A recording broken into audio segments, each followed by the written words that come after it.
사람들이 아무것도 먹을 것이 없던 시절, 단 하나의 풀잎이 생명을 지켜준다는 이야기를 믿을 수 있을까?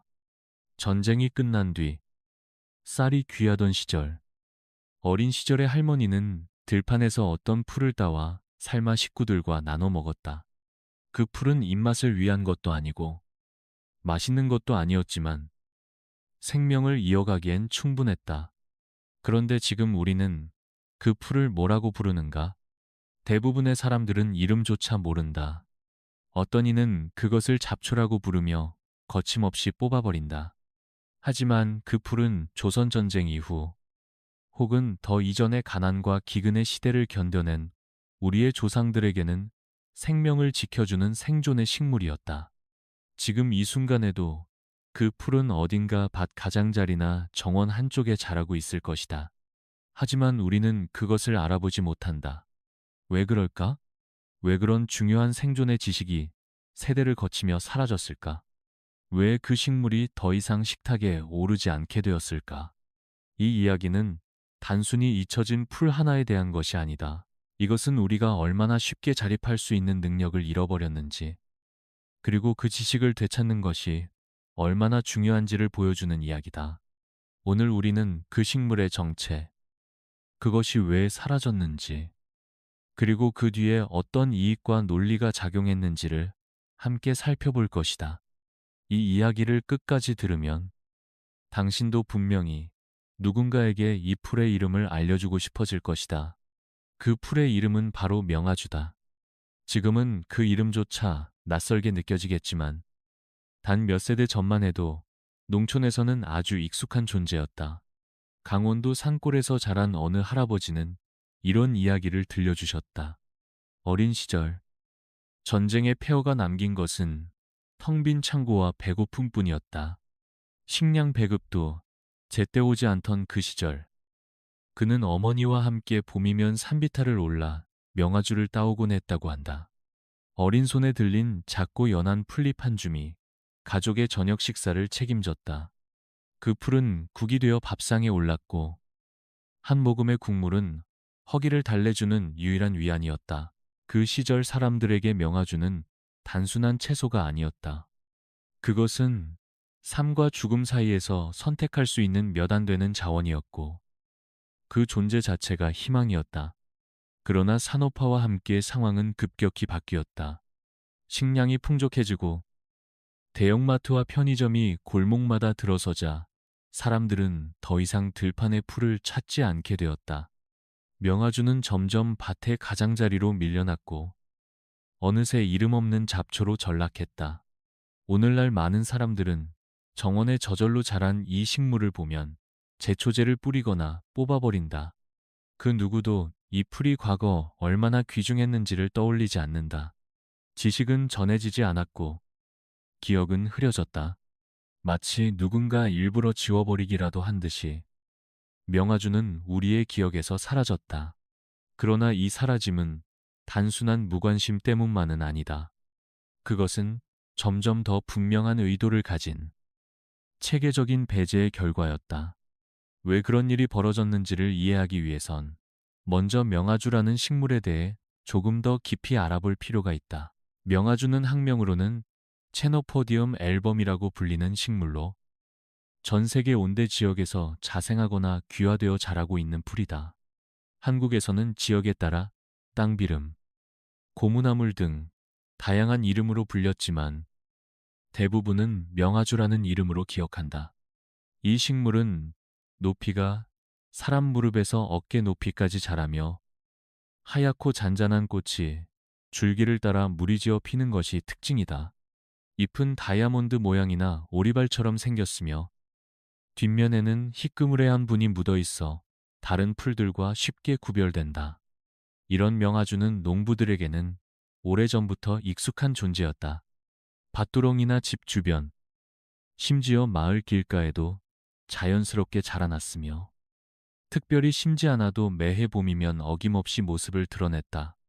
특히 전쟁 후 식량난이 심각했던 1950, 60년대에는 이 명아주가 일상 식생활에서 빠질 수 없는 채소 중 하나였다. 가난했던 시절, 사람들은 시장에 나가지 않아도 구할 수 있는 잎을 삶아 국으로 끓이거나 나물로 무쳐 식탁에 올렸다. 당시에는 식물 이름을 몰라도 어른들이 알려주는 대로 생김새와 냄새로 구별해냈고, 누가 먼저랄 것도 없이 봄이 되면 집집마다 명아주를 따러 나갔다. 이런 삶의 장면들은 사진이나 기록으로 남아있지는 않지만 어르신들의 기억 속에는 생생히 새겨져 있다. 그러나 어느 순간부터 이런 장면들이 자취를 감췄다. 사람들은 점점 슈퍼마켓에서 비닐에 포장된 채소를 사 먹기 시작했고, 식물의 이름보다는 브랜드 이름을 더 많이 기억하게 되었다. 그 과정에서 명아주는 단지 야생 잡초로 취급되기 시작했고, 이름도, 용도도, 가치도 점차 잊혀져 갔다.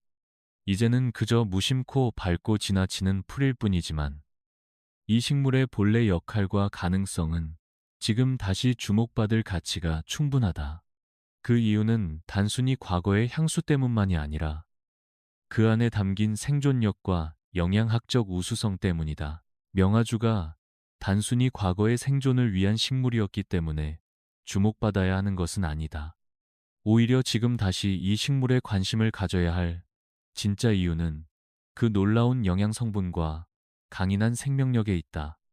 실제로 명아주의 어린 잎은 칼슘 함량이 우유보다 많고, 철분은 소고기보다 높은 수준이며, 단백질 역시 시금치보다 풍부하다. 비타민 A, C, B군 역시 고르게 들어있어 몸이 허약한 이들이나 노인들에게도 매우 유익한 채소로 평가받는다. 더 놀라운 점은 이 식물이 글루텐을 포함하지 않기 때문에 소화에 부담이 없고 식이섬유도 풍부해 장 건강에도 도움이 된다는 점이다.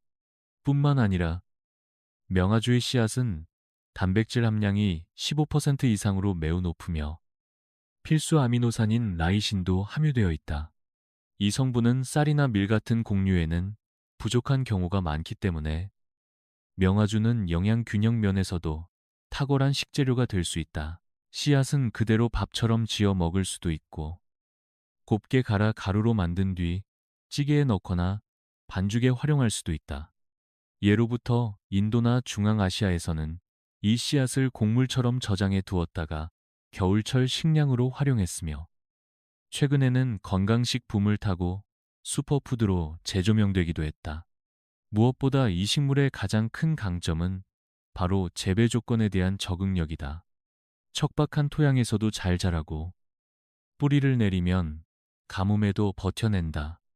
병해충에도 강해 별도의 농약이나 비료 없이도 무성하게 자란다. 심지어 한 줄기의 명아주에서 수만 개의 씨앗이 나올 수 있어 자연적으로도 충분히 번식이 가능하다. 이러한 특성은 농업 자원이 부족하거나 자연 환경이 불안정한 상황에서도 명아주가 안정적인 식량원이 될 수 있음을 보여준다. 오늘날처럼 기후 위기와 식량 불안이 커지는 시대에 이처럼 적응력 높고 영양가 높은 식물을 다시 바라보는 일은 단순한 선택이 아니라 필수에 가까운 생존 전략일지도 모른다. 이처럼 영양학적으로 우수하고 생존력도 뛰어난 명아주가 왜 우리의 식탁과 기억에서 사라지게 되었을까? 그 이유를 이해하려면 농업이 산업화되면서 어떤 기준이 식물 선택에 적용되었는지를 살펴봐야 한다.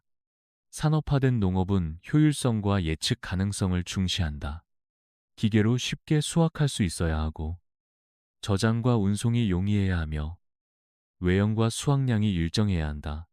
그러나 명아주는 이와는 정반대의 특성을 가지고 있다. 너무 다양한 환경에서 제멋대로 자라기 때문에 생산성과 모양이 들쑥날쑥하고 기계로 수확하기도 어렵다. 게다가 스스로 씨를 퍼뜨리며 번식하기 때문에 통제하기도 힘들다. 이러한 특성은 대량 생산과 통제 중심의 산업농업 시스템과 맞지 않았고 결국 배제의 대상이 되었다. 더 큰 문제는 씨앗 산업의 변화였다. 현대의 종자 회사들은 해마다 농민들에게 씨앗을 판매해 수익을 얻는다. 그런데 명아주는 한 번만 씨를 뿌려도 수만 개의 씨앗이 생기고 그것이 땅에 떨어져 해마다 다시 자라기 때문에 기업의 입장에서는 수익이 나지 않는 식물이었다. 즉, 명아주는 팔 수 없는 식물이었고, 따라서 시장에서 점점 사라질 수밖에 없었다. 이처럼 효율성과 이윤 중심의 체계 속에서 명아주는 의도적으로 외면되고 지워져 갔다. 산업 구조와 씨앗 시장의 변화만이 명아주를 몰락시킨 원인은 아니다. 여기에 더해진 것이 바로 사회적 시선과 문화적 인식의 변화였다. 한국 사회가 빠르게 도시화되고 생활 수준이 향상되면서 자연에서 채집해 먹는 식물에 대한 인식도 변해갔다. 과거에는 생명을 지탱해준 귀한 자원이었던 명아주가 어느 순간부터 가난한 시절의 흔적, 촌스럽고 부끄러운 음식으로 여겨지기 시작한 것이다. 학교 교육에서도 잡초는 제거해야 할 대상으로 분류되었고, 농업 관련 책자나 방송에서도 명아주는 다루어지지 않았다. 시간이 지나면서 사람들은 점차 이 식물의 이름조차 모르게 되었다. 심지어 명아주를 알고 있던 세대조차 자녀들에게 굳이 그 존재를 전하지 않았다. 이유는 간단하다. 가난했던 시절을 떠올리게 하기 때문이었다. 그렇게 전승의 고리가 끊어지면서 명아주는 한 세대 만에 거의 완전히 기억에서 사라지게 되었다. 이는 단순히 한 식물에 대한 무지에서 비롯된 일이 아니다. 이는 문화적 기억의 소멸이며 사회적 인식이 어떻게 특정 자원을 무가치하게 만들 수 있는지를 보여주는 사례다. 명아주는 여전히 우리 곁에 자라고 있지만 그것을 알아보는 눈과 그것을 가치 있게 여기는 마음이 사라진 것이다. 이처럼 산업적 기준과 사회적 인식이 결합된 결과 명아주는 더 이상 사람들의 관심을 받지 못하는 식물이 되었다. 그러나 문제는 단순히 한 가지 식물의 상실이 아니다. 더 깊은 차원에서 우리는 식량 위기 앞에서 스스로를 지킬 수 있는 능력을 함께 잃어버린 것이다. 오늘날 대부분의 사람들은 마트나 편의점에서 음식을 구매하는 데 익숙해져 있다.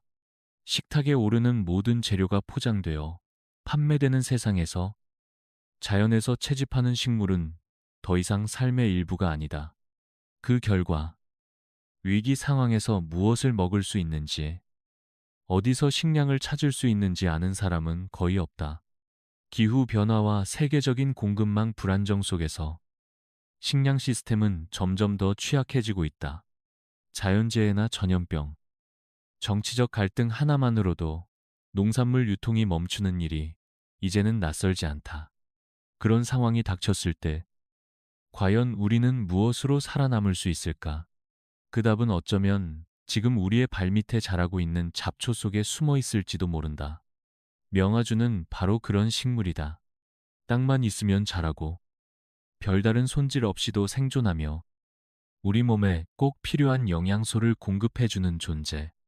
그런데 우리는 그런 귀중한 자원을 모른 채 짓밟고 있었던 것이다. 이러한 상황은 단지 개인의 무지에서 비롯된 것이 아니다. 교육과 문화, 정책 전반에 걸쳐 생존 지식이 체계적으로 배제되어 온 결과다. 예를 들어 학교에서는 자연 채집 식물에 대한 교육이 거의 이루어지지 않으며 도시 설계 또한 자연을 삶과 분리된 공간으로 만든다. 농업도 마찬가지다. 정부의 농업 정책은 대형 작물 중심이고 작은 텃밭이나 야생식물은 지원 대상이 되지 못한다. 그로 인해 명아주와 같은 식물은 아예 고려조차 되지 않는 것이다. 설령 그것이 생명을 구할 수 있는 가능성을 지닌다 해도 말이다. 더 큰 문제는 이러한 지식의 단절이 세대를 거치며 고착화된다는 점이다.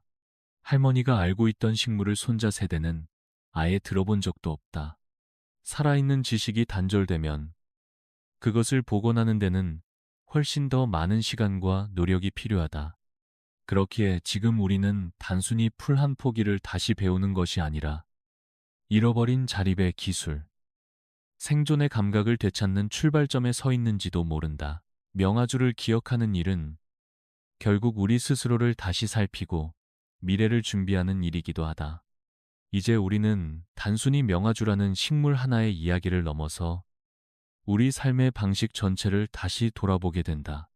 발밑에서 자라고 있었지만 누구도 눈길을 주지 않았던 이 풀은 사실 우리가 잃어버린 생존의 감각과 독립적인 식생활의 상징일지도 모른다. 명아주는 여전히 한국의 들판과 밭두렁, 심지어 도시 외곽의 공터에서도 자라고 있다. 그것은 사라진 것이 아니라 다만 우리의 시선에서 멀어졌을 뿐이다. 그리고 지금 이 식물을 다시 바라보고 기억하는 일이야말로 우리의 미래를 준비하는 가장 현실적인 첫걸음이 될 수 있다. 명아주는 특별한 장비나 기술 없이도 누구나 알아보고 채취할 수 있으며 단순한 조리만으로도 훌륭한 식사가 된다. 어린 잎은 된장국이나 나물 무침으로 손쉽게 활용할 수 있고 씨앗은 밥처럼 지어 먹거나 곱게 갈아 가루로 쓰일 수 있다. 생존 음식으로서의 역할뿐 아니라 일상 속에서도 건강한 자연식으로 충분히 자리를 잡을 수 있다. 실제로 최근 몇몇 농부들과 요리 연구가들이 이 식물의 가치를 다시 주목하고 있으며 일부 전통 음식 전문점에서는 명아주를 활용한 새로운 메뉴를 선보이고 있다. 이는 단순한 복원이 아니라 새로운 문화의 시작이 될 수 있다. 하지만 무엇보다 중요한 것은 지식을 나누는 일이다. 할머니가 알던 것을 손자가 다시 배우고 어른이 된 당신이 자녀에게 전해줄 수 있다면 그것은 단절이 아니라 연결이 된다. 명아주를 다시 삶 속으로 들여놓는 일은 거창한 운동이나 캠페인이 아니어도 된다. 그저 올해 봄, 집 근처 공터를 산책하다 이 풀을 발견한다면 한 번쯤 멈춰서서 살펴보고 작은 잎을 하나 따서 국을 끓여보는 것으로도 충분하다. 그렇게 한 끼 식사가 시작되고 기억이 되살아나며 이야기가 다시 이어질 수 있다. 오늘 당신이 명아주의 이름을 알게 되었다면 그 사실만으로도 의미가 있다. 그리고 혹시라도 이 식물을 기억하고 있는 이웃이나 가족이 있다면 그 기억을 함께 나누어 보길 바란다. 언젠가 우리가 다시 한번 어려움에 처할지도 모른다는 생각이 드는 이 시대에 명아주 같은 식물이야말로 가장 확실한 대비책이 될 수 있다. 미래는 거창한 기술이 아니라 오래된 지식 속에서 시작될 수도 있다. 그리고 그 지식은 지금 당신의 발밑에서 조용히 자라고 있다.